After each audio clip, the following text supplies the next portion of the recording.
At Crovan's gate, a small rain shower had come over. Louise was waiting with a freight special which was being loaded with oil drums, vegetables, and other cargo materials. Peter Sam had been waiting with his train for the Sodor flyer to arrive. Soon enough, Flying Scotsman arrived with Tornado, double-heading the train with their last passengers, running a few minutes late due to some faulty signals and some troublesome trespassers. Louise noticed the famous A3 and the A1. It was her first time seeing them in person, even though she had heard of them from TV and social media. So you're the famous engine I've heard so much about. It's a pleasure to meet you. The pleasure's all mine, madam. This is indeed an unexpected meeting, I have to say, even for Tornado. The only thing that's ruined this is this bloody rain. Oh, my sincere apologies there. Tornado is not quite fond of the rain. She prefers warmer skies and sunny weather, although we do need a major cool down after all that intense heat that we've had all summer this year. It might not be bad, but it's much worse over on the mainland where the bigger rain showers are. We've had worse. There was that one time when the Scotland Railway suffered a major washout during the winter in 1961. Back when around the time before I had my new funnel. So, how are you finding your visit on Sodor, I may ask?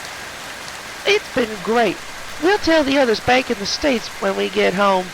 This railway is full of wonder and joy with so many people, especially from those from the UK who really admire what America's steam engines are like when compared to theirs. However, we've mentioned about the ghost story of the Clinchfield Curse, which we promised not to, but I did by accident when the engines were asking about anything supernatural on our railroads. The Clinchfield Curse? What's that about? None of us narrow-gauge engines have ever heard it before. Flying Scotsman decided to tell Peter Sam about it since Louise felt too reluctant. He told them that he learned about the story during his USA tour after he had his first sighting with 311's ghost while on a visit on the Clinchfield. But then he brought up another memory that soon came back to him. I don't know how I'm able to remember this, but by golly I do. It was the day before Sir William McAlpine rescued me to return me back home to the UK in 1973. I was in storage at a US Army base to be kept away from unpaid creditors. At that time I was heartbroken after Alan Pegler left me after he was forced to file bankruptcy. My 10 years of being with him was over. I was in a state of fear, for I felt I would never return home.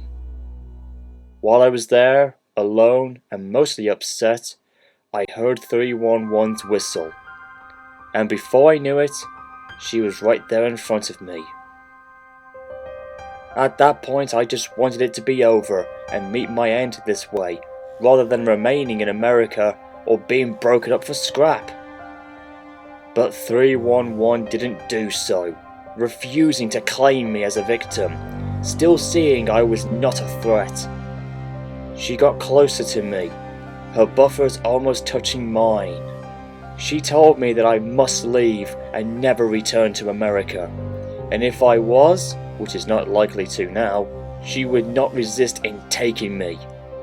Then, while still looking at me coldly and menacingly, she disappeared, leaving a strong but strange and nasty smell in her wake, which was much dirtier than diesel oil itself. It turned out to be a horrible stench of oil and smoke.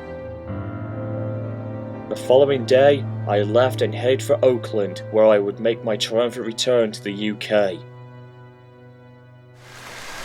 That was my last encounter with the 311. Had she taken me, I would not be here today to talk about it.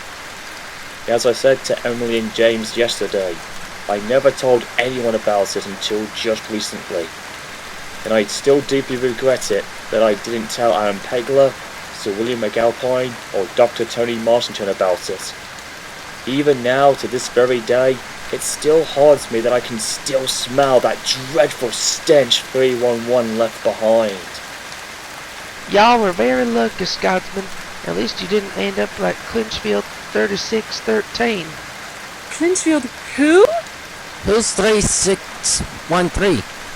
Y'all don't know who 3613 was? Well, he was an SD 45-2 diesel serving the Clinchfield before being passed down to CSW to handle the heavy freight duties. I didn't know him that well, but from those who did, they told me he kept himself to himself and wasn't much of a talker. But one thing was for sure, 3613 was a hard worker and very useful, and he didn't care if steam or diesels were better, and whatever task was given, he would do it. Sadly, he was one of the early victims of the Clinchfield Curse. How did that happen? The year was October 31st, 1960. CSW was still running at the time before it was taken over by CSX Transportation in the 1980s. Former Clinchfield 3613 departed with a freight train from the large marshalling yards at Tidewater during a heavy thunderstorm at 8 o'clock p.m.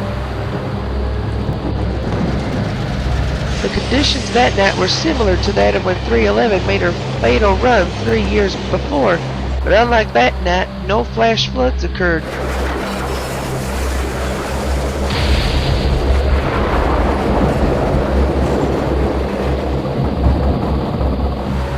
.3613 traveled along the line making good progress, but according to the story, he stopped halfway across the bridge, hearing the sound of what sounded like a steam engine wailing out in the distance.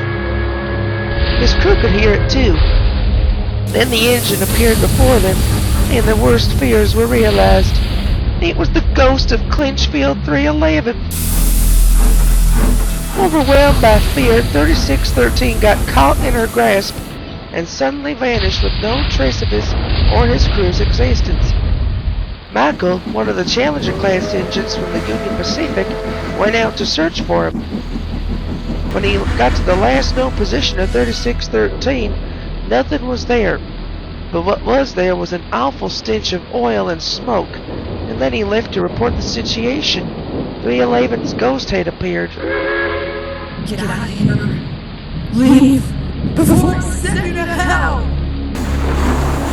Caught with the fear of being taken, Michael retreated and later told me everything and what had caused the mysterious loss of 3613. It was there that I became aware of the Clinchfield Curse. Would that ghost be able to take us narrow gauge engines? I don't think she wouldn't want anything to do with the you narrow gauge engines. Besides, you're too small to fall victim to her curse, and so you're basically no threat. Just to be the thick of 311 and a curse is now making me feel very uncomfortable. Please, Scotsman, let's go and head to our sheds. I can't bear it any longer. Okay, just calm down, Tornado. I'm here for you so that nothing will happen. Even if the ghost engine was to appear, she'll quickly see that you do not have the same number as hers, nor will you become a victim and join the list of those she's taken over the years. Tornado was still shaking in fear, but she soon calmed down. After another few minutes of talking, the guard from Peter Sam's train blew his whistle, and Peter Sam departed, still in thought about the subject of 311, shortly followed by Flying Scotsman and Tornado's train.